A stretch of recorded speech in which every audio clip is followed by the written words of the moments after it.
Bulavinak everyone, welcome back to my channel. Thank you so much to my subscribers, those who are here for the first time. Please subscribe and go on to my page and see the other videos that I have put up on year 12 and year 13 English, and also the general discussion on writing an expository essay. I have some on parts of speech. You're most welcome to go through the videos. Today we'll be discussing on the year 12 register, which is the language of business. My reference notes, or you are to refer to the notes from the Fiji year 12 certificate examination in the year 2021 detailed solution. So please students, refer to those notes while I'm discussing this. I'm sure by now you've already received some past year papers from your teachers, and I will be doing a brief discussion on them. Just a quick disclaimer, these aren't my notes. They are provided from Ministry of Education. So I'm just here to discuss it, maybe show your perspective that you do not understand. Now, since this is not on a public, no other teacher has done this on YouTube or any other website that is available for everyone, this is where I'm trying to help you. So please students, I'm not here to replace your English teachers. Refer to them. This is just an extra boost for you at home. So you can learn at your own pace. You can download these videos or continue to watch it, share it, and keep coming back to it if you have more questions. Alright, without further ado, let's begin. The language of business. This register is formal.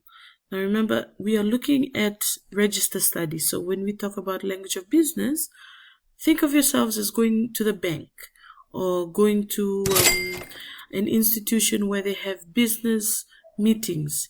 These things are usually in a formal setting. It includes, but is not limited, meaning this is not only or exclusively business letters, reports, business journalism, and memoranda. Now the purpose, these are the whys. Why are you being given this information? Sometimes it is there to inform you or to instruct.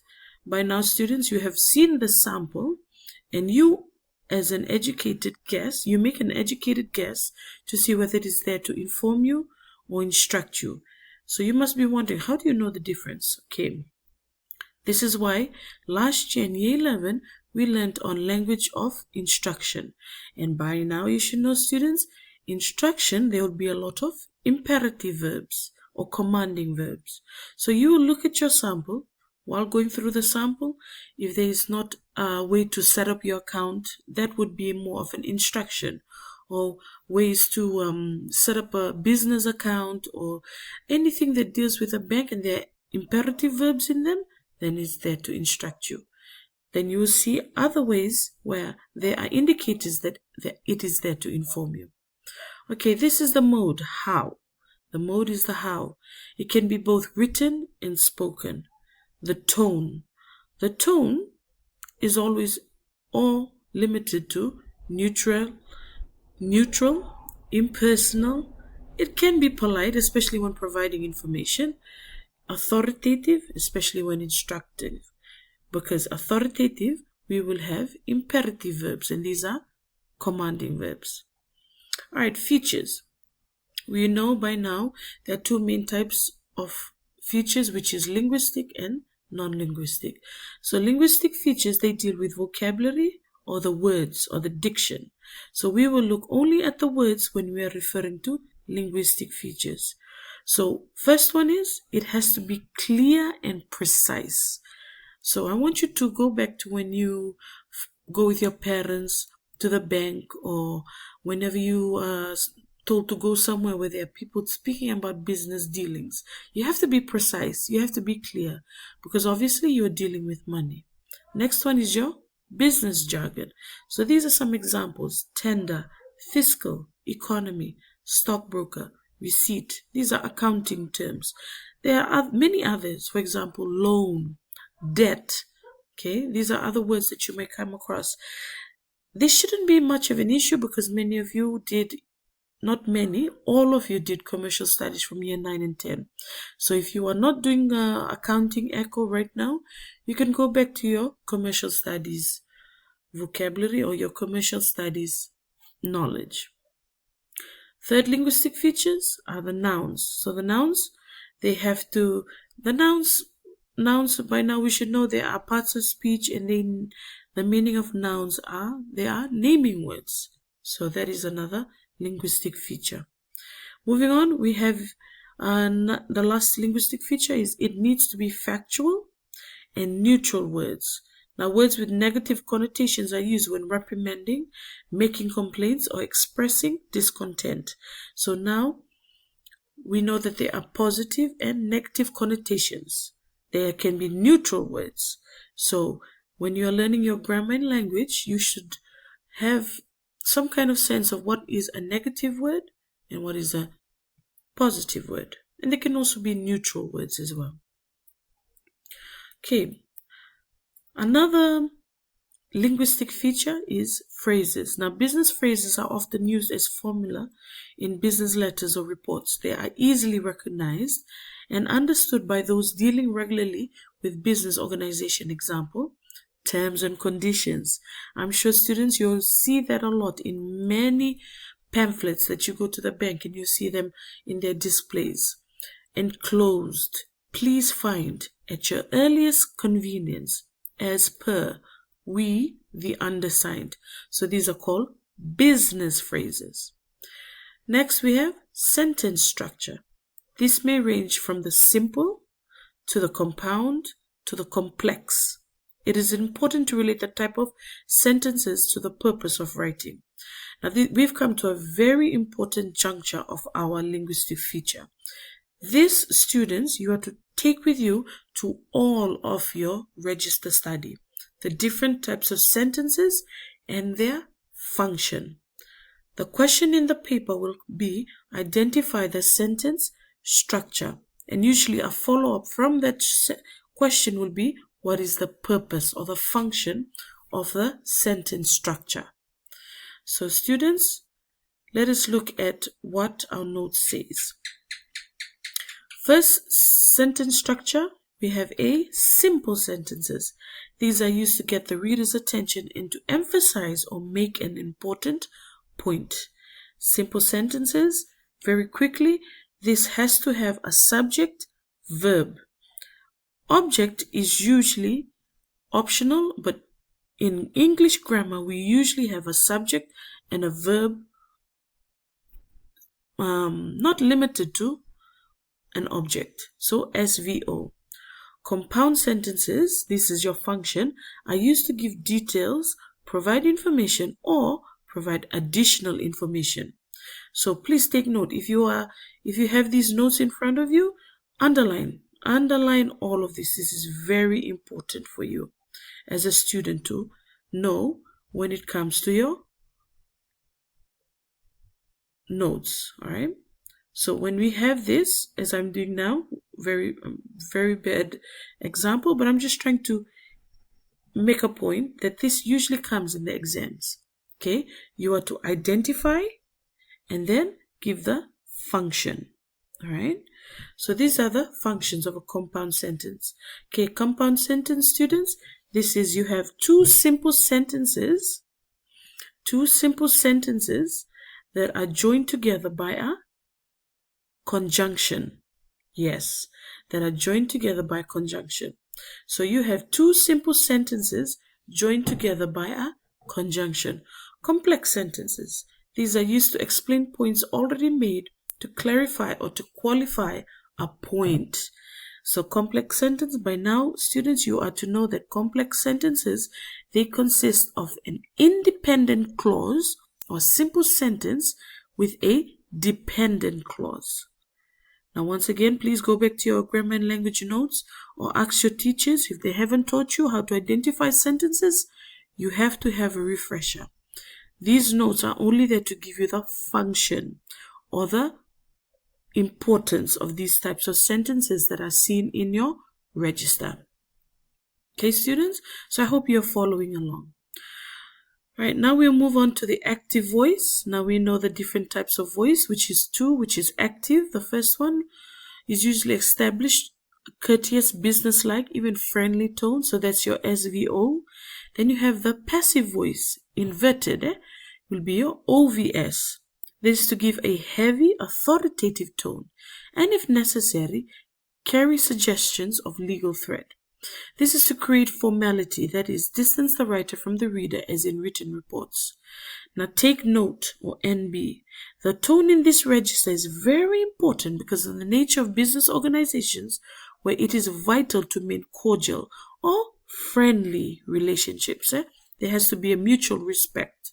That's why the tone that is being used is very important. You cannot be rude if you're telling them about a loan that is due, or you are trying to remind them about their repayment. So you have to keep a cordial or a friendly relationship. It has to be stern, but in a friendly manner.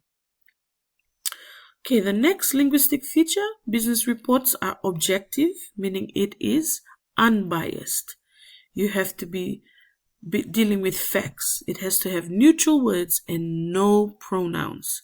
So if you are talking about a person, his name is always to be mentioned. You are not to mention his pronoun or her.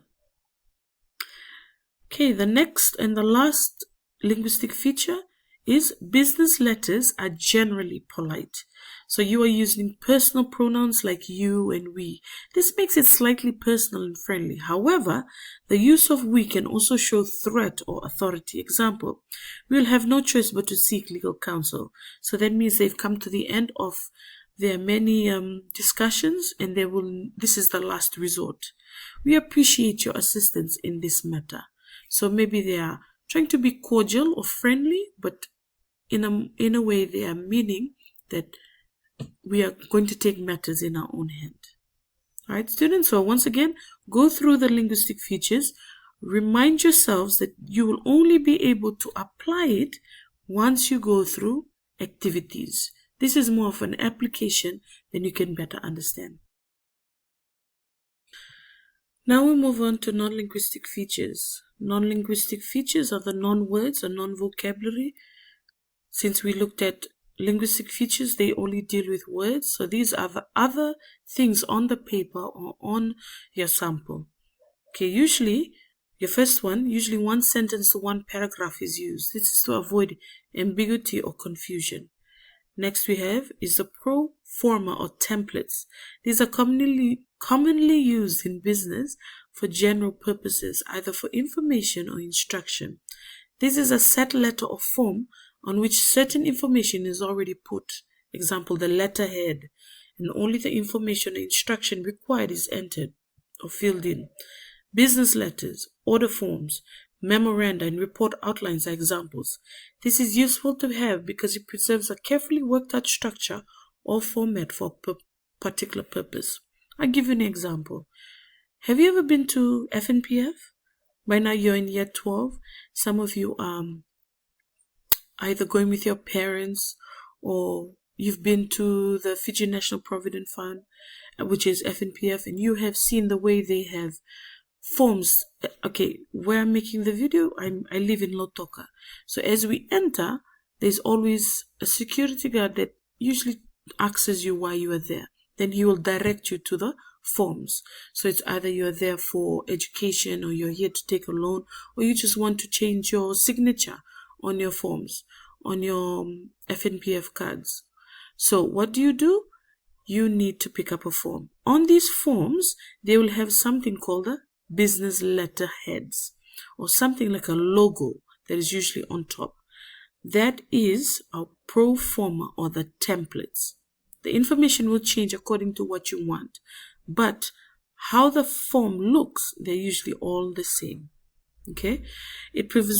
This is the purpose. It preserves a carefully worked out structure or format for a particular purpose. Okay, next you have enumeration. Enumeration, it's in the word. You're looking at numbers. This is in the form of dates, times, data, etc. These are effective for clarification purposes. So once again, enumeration, this is the which non-linguistic feature, and this is the purpose. And the purpose is dates, times, and data, or etc., these are effective for clarification purposes. It just makes things clear. There is no ambiguity. There is clarification to what is being said. So dates are very important. When was the letter given? The time. All these, just like in a legal document, they have to be very specific and clear. All right, now we will put our notes and we will refer to an activity. So while looking at the notes, like some of you might not understand, so when we do activities, which is practicing what we have learned, you will better understand. The same paper, 2021, we will look at question 7, language of business.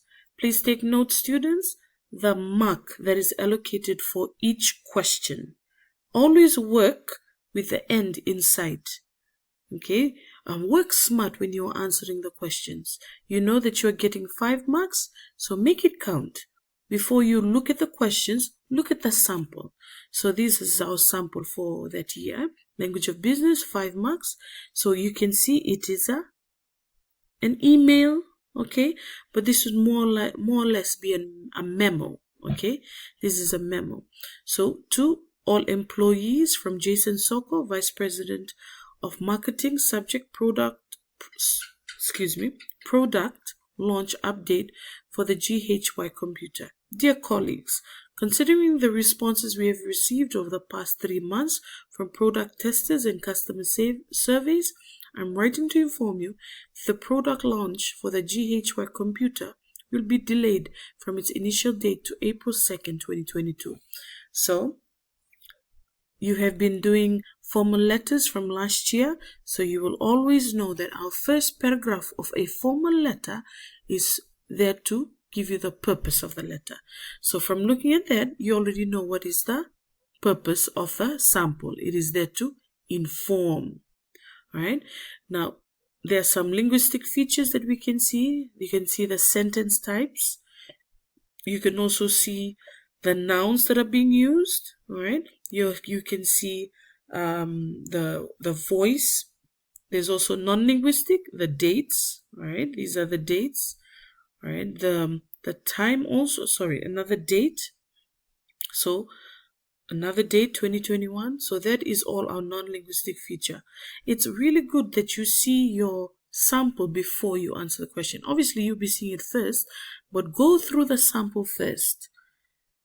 You won't be having all this leisurely reading come exam time. That's why we practice before we sit for the exam.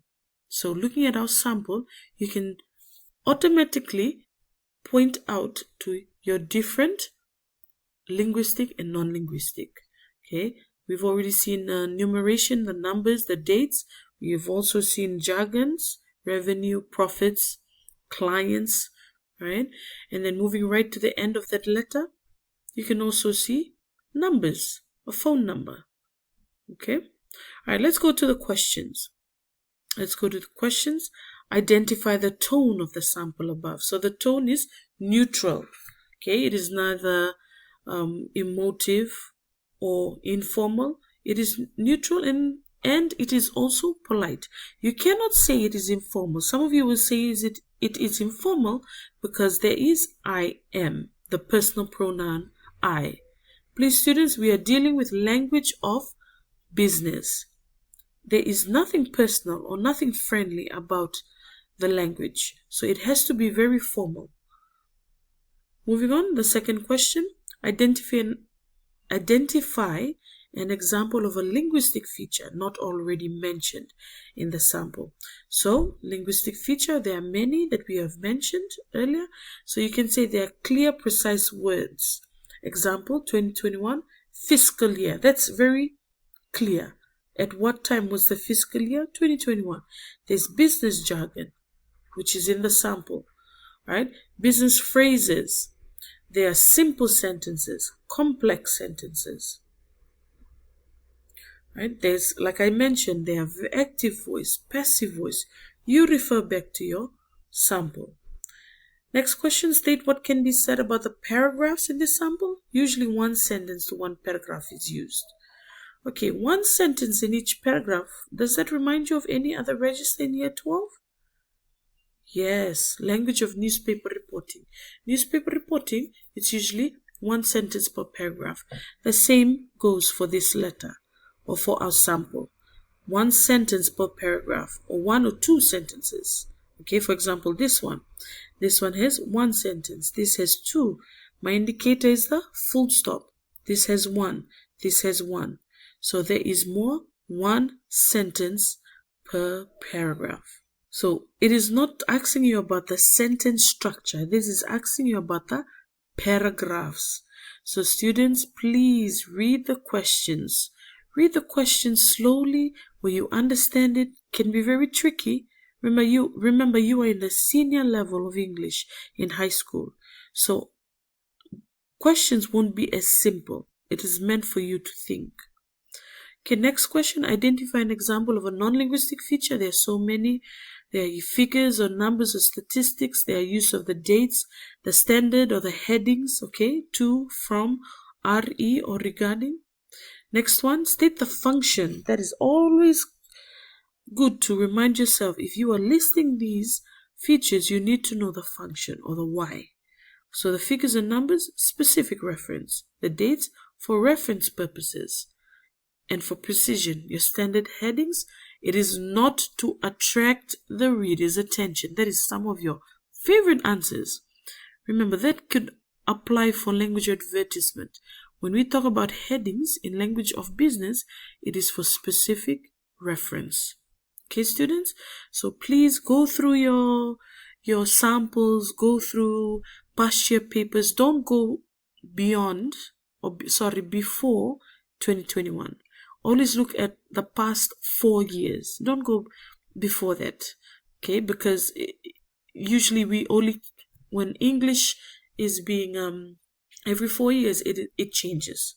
You will see from your project, last year's project themes, we do not use this year because the 4 years has passed. We are looking at the new project themes and that will run for 4 years. So please students, don't go beyond 4 years papers. So 2021 up till 2024. Okay. So once again, thank you so much. My discussion has helped you, the language of business, and I hope it has made you understand it more clearly. You can always pause the video if you don't understand something. Listen, think. Obviously, I cannot answer then and there to your queries. You can go back to school and ask your teachers. And if you specifically cannot understand them, then you can always email me. I will leave my email address in the description. So once again, thank you so much. And please subscribe if you haven't. Like, comment. You don't even have to comment anything elaborate. Just say whether you've understood. And once again, I've seen a lot of comments. Thank you so much for choosing my videos to help you with your revision. And if you have given suggestions, they are all in the pipeline. I'm trying really hard to keep up. So thank you once again for everything. And I wish you all the best with your revision and your external exams that are coming up. Thank you, and vinaka wakaleu.